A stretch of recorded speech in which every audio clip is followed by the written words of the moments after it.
Welcome everyone. The European Council has only been an official EU institution since 2009, when the Lisbon Treaty entered into force. However, its history already dates back to 1974 and even before that.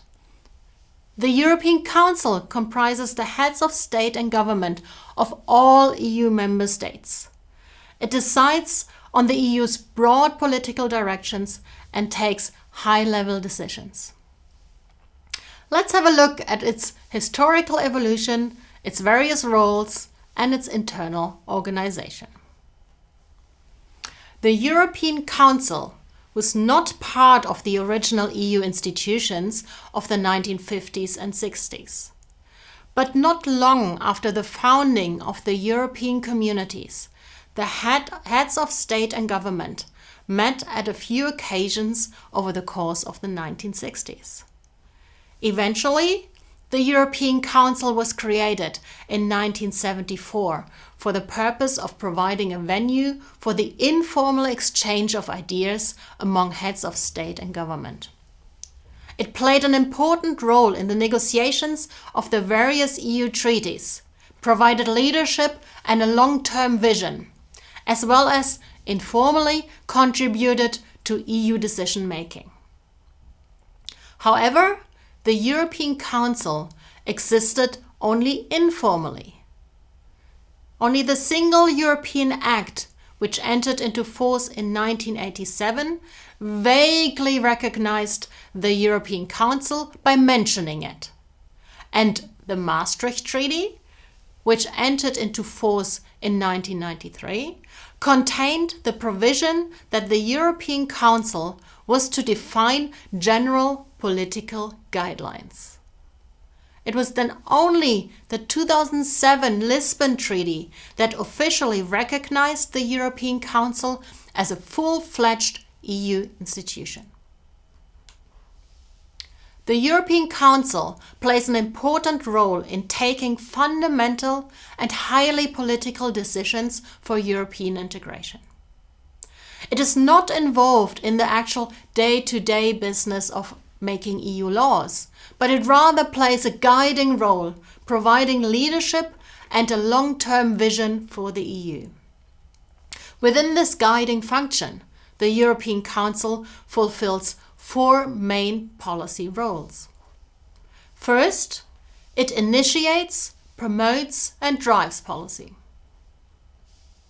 Second, it contributes to the coordination of EU policies across various policy areas. Third, the European Council serves as a forum to build trust among EU member states at the highest political level. And fourth, in some cases, the European Council takes the final decision.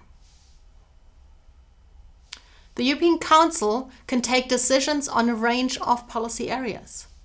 Most notably, the European Council takes key decisions on the overall direction of political and economic integration.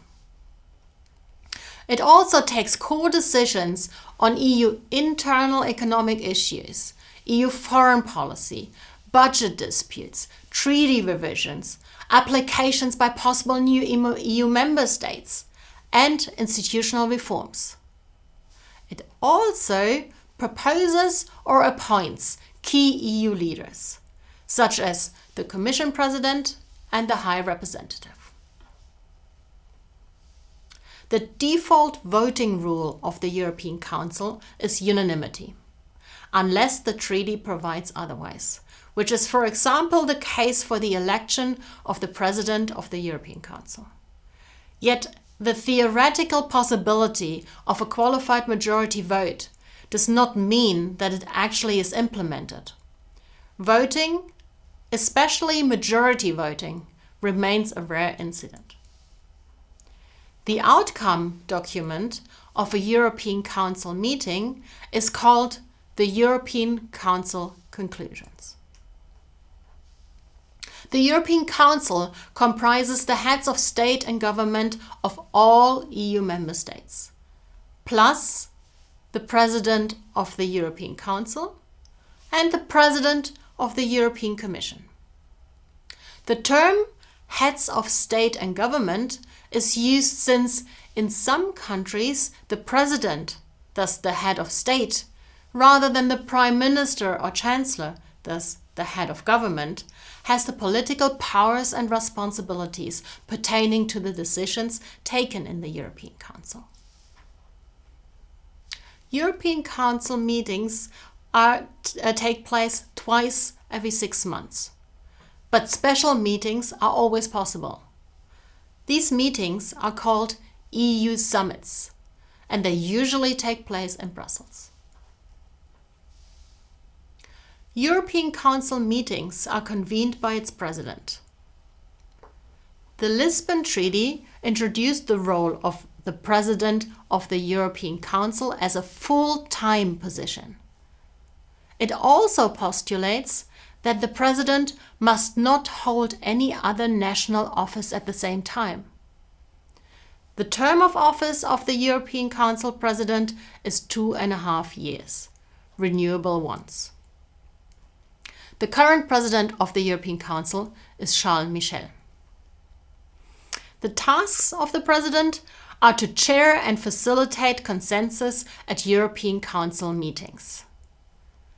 He or she prepares the meetings and ensures continuity within the European Council. This can be quite important, since national elections can change European Council compositions on a rolling basis. The President also reports to the European Parliament after each meeting and represents the European Union on common foreign and security policy, but without prejudice to the powers of the High Representative of the Union for Foreign Affairs and Security Policy. The European Council plays an important role in the EU by deciding on the EU's broad political directions. It has evolved from an informal to a formal institution that is central to EU politics.